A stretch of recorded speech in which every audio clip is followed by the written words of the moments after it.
Hello nursing aspirants, most welcome on nursing master channel.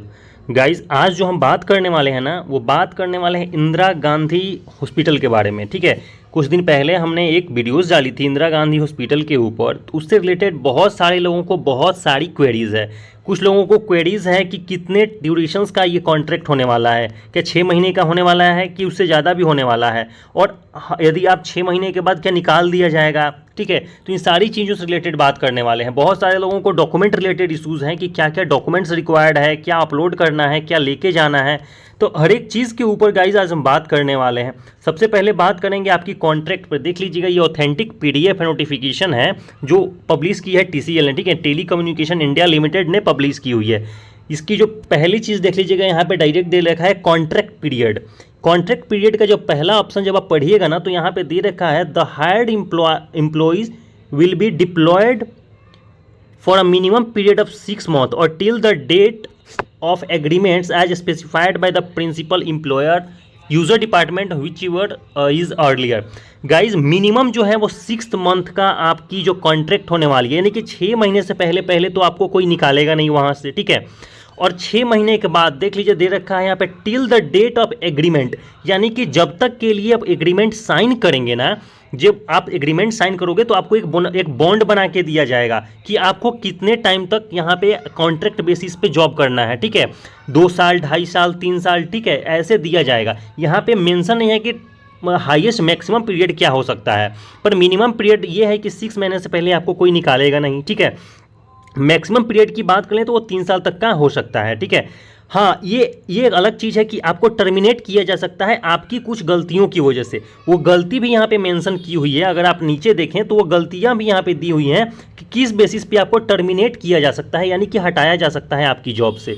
और ये जानना आपके लिए बहुत ज़्यादा जरूरी हो जाता है। देख लीजिएगा 6 नंबर में दे रखा है टर्मिनेशन ऑफ इंगेजमेंट। ठीक है, आपको किस किस कंडीशन में आपको टर्मिनेट किया जा सकता है, यानी कि हटाया जा सकता है।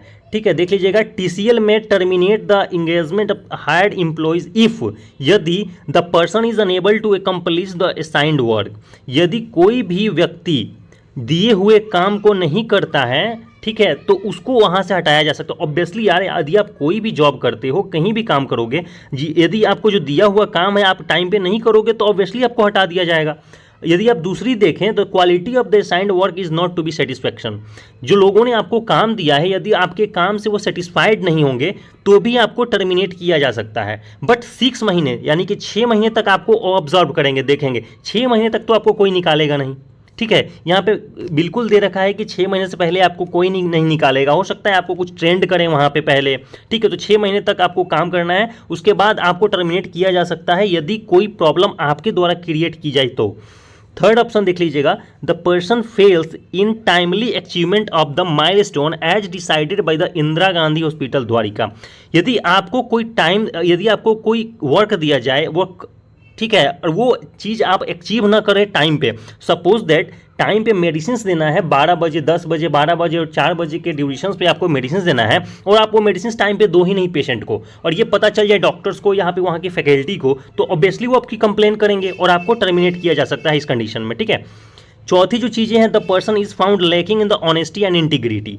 यदि आप अपनी ईमानदारी में सही नहीं हो, यदि आप ईमानदार नहीं हो अपने काम के प्रति, सपोज दैट आपने पेशेंट्स को ट्रीट किया ही नहीं, अपने पेशेंट को आपने जो ड्रग्स देना था, जो एडमिनिस्टर करना था, वो आपने किया ही नहीं टाइम पे। ठीक है, और आपने बोल दिया कि हाँ ये मैंने ड्रग्स दे दिया है, ठीक है, और आप पकड़े गए, तो गाइज इस कंडीशंस में तो आपको टर्मिनेट होना ही होना है।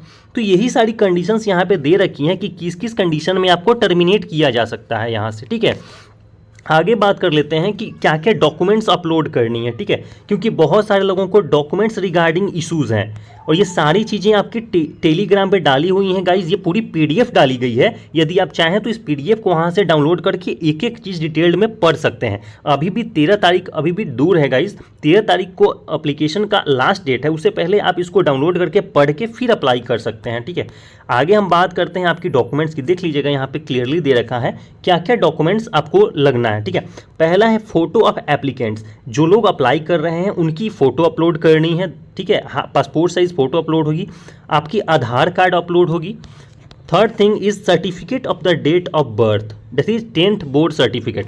गाइज जब आप 10th के बोर्ड की सर्टिफिकेट्स अपलोड करते हो ना, तो उस पर जो आपकी डेट ऑफ बर्थ है वो वहाँ से मार्क की जाती है कि आपकी जो ओरिजिनल डेट ऑफ बर्थ है वो 10th के सर्टिफिकेट से मिलाया जाता है। इसीलिए यहाँ पे बोला गया है कि 10th की सर्टिफिकेट आपको अपलोड करनी है, ठीक है।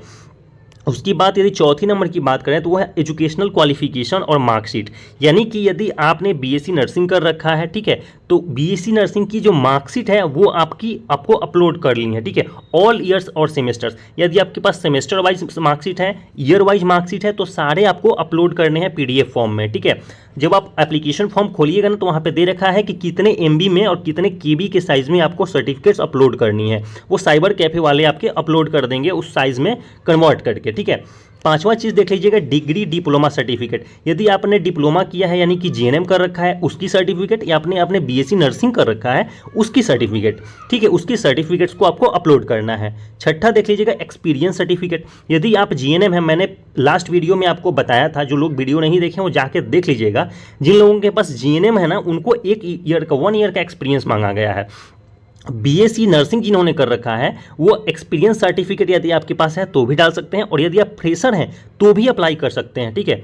बीएससी के लिए ये क्राइटेरिया है, आपके पास यदि एक्सपीरियंस सर्टिफिकेट है तो भी आप अप्लाई कर सकते हो, और नहीं है तो एज अ फ्रेशर भी अप्लाई कर सकते हो। बट जीएनएम के लिए कंडीशन है, ठीक है, जीएनएम के लिए ये कंडीशन क्या है कि आपके पास मिनिमम 1 ईयर का एक्सपीरियंस होना चाहिए और आपको 1 ईयर का एक्सपीरियंस सर्टिफिकेट अपलोड करना है, ठीक है। उसके बाद देख लीजिए डीएनसी और पीएनसी और एनी अदर काउंसिल सर्टिफिकेट। यदि आपको दिल्ली नर्सिंग काउंसिल का सर्टिफिकेट है, रजिस्ट्रेशन काउंसिल का, तो अपलोड कर सकते हैं। इंडियन नर्सिंग काउंसिल का सर्टिफिकेट है तो आप वहाँ पे अपलोड कर सकते हैं, ठीक है, जहाँ पे आपको काउंसिल सर्टिफिकेट्स को अपलोड करना है, रजिस्ट्रेशन सर्टिफिकेट, ठीक है।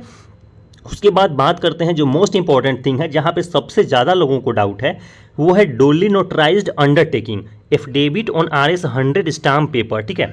गाइस ये एक स्टाम्प है, ठीक है। ये पीडीएफ के सबसे नीचे वाले ऑप्शन में, यानी कि इस पीडीएफ को जो मैं डिस्कस कर रहा हूँ, इसके सबसे लास्ट पेज पे ना आपको एक एफिडेविट का सैंपल दे रखा है। उस सैंपल को लेके आपको कोर्ट में जाना है, कोर्ट को बोलना है कि 100 रुपये के स्टाम्प बना दीजिए हमारे जॉब के लिए, ठीक है। तो वो एक अंडरटेकिंग बोलते, उसको अंडरटेकिंग बोलते हैं या फिर एफिडेविट बोलते हैं। एफिडेविट बनता है कोर्ट से, ठीक है। तो वहाँ पे 100 रुपये का स्टाम्प लगा करके वो आपकी एफिडेविट बना देंगे। उस एफिडेविट को आपको अपलोड करना है, क्या करना है, अपलोड करना है साइट पे, ठीक है। वहाँ पे ऑप्शन दे रखा है अपलोड करने के लिए 100 RS का stamp with affidavit with stamp, ठीक है। तो वहाँ पे जाके आप अपलोड कर दोगे, ठीक है। अपलोड करने के बाद आपको ये सारी डॉक्यूमेंट्स जो मैंने अभी बताया, आपको इसको अपलोड करने के बाद इसकी जो प्रिंट आउट है उसको अपने साथ में कैरी करके ले जाना है, जब at the time of document verification and interview, ठीक है। उस टाइम पे आपको ये सारी चीज़ों को कैरी करके हार्ड कॉपी ले जानी है, ओरिजिनल डॉक्यूमेंट्स भी ले जाना है और प्रिंट आउट निकाल के भी ले जाना है। हो सके तो आपको वहाँ सबमिट करना पड़ेगा ये, ठीक है। ओरिजिनल को अपलोड करना है अभी ऑनलाइन, ठीक है, और उसके बाद इसकी प्रिंट आउट निकाल के ले जानी है गाइस, ठीक है। तो उम्मीद है कि ये वाली जो डाउट्स है ना वो आपकी क्लियर हो गई होगी। इस नोटिफिकेशन को जो मैं डिस्कस कर रहा हूँ टेलीग्राम ग्रुप में डाल दूंगा, वहाँ से डाउनलोड करके पढ़ लीजिएगा। और सबसे लास्ट जो ऑप्शन है वहाँ पे आपकी दे रखी गई है एफिडेविट का जो सैंपल है, वहाँ पे दे रखा है, वो आपको बनाना है। अभी मैं आपको दिखाऊंगा नीचे कि कैसा वो है, और उसको आपको पीडीएफ उसको निकाल लेना है प्रिंट आउट, और वो कोर्ट में लेकर जाना है, फिर बनवा के यहाँ पे आके अपलोड करना है, ठीक है। उसके बाद दे रखा है guys any other relevant document. इसके अलावा भी यदि आपको मेडिकल रिलेटेड कोई डॉक्यूमेंट्स है तो वो आपको अपलोड करनी होगी उसके साइट्स पे, ठीक है। मैंने 2 वीडियोस बनाई हैं इसके पहले, दोनों वीडियोस को आप अच्छे से देख लीजिएगा, दोनों का लिंक डिस्क्रिप्शन में डाल देंगे। एप्लीकेशन फॉर्म में मैंने बताया है कि कहाँ पे किस चीज़ को अपलोड करना है गाइस, ठीक है। आपको वीडियो सेक्शन में भी मिल जाएगा, वहाँ पे जाकर देख लीजिएगा कि फॉर्म कैसे अप्लाई करना है, कहाँ पे क्या अपलोड करना है। अभी मैंने डॉक्यूमेंट्स को अच्छे से बता दिया, अभी मैं आपको चलिए दिखाता हूँ कहाँ पे है आपकी एफिडेविट वाली सैंपल्स। देख लीजिएगा यहाँ पे दे रखा है ना अंडरटेकिंग, सबसे लास्ट पेज है पीडीएफ का। यदि आप लास्ट पेज तक देखे नहीं होंगे इसलिए आपको डाउट हो रहा है, ठीक है। देख लीजिए यहाँ पे क्लियर लिखा हुआ है on RS 100 stamp paper and डोली नोटराइज्ड। ये जो पेपर है ना इसको निकाल लेना, ठीक है। देख लीजिएगा एक पेज है ये, इस पेज को आपको प्रिंट आउट निकलवाना है और इसी पेज को लेके कोर्ट में जाना है, ठीक है।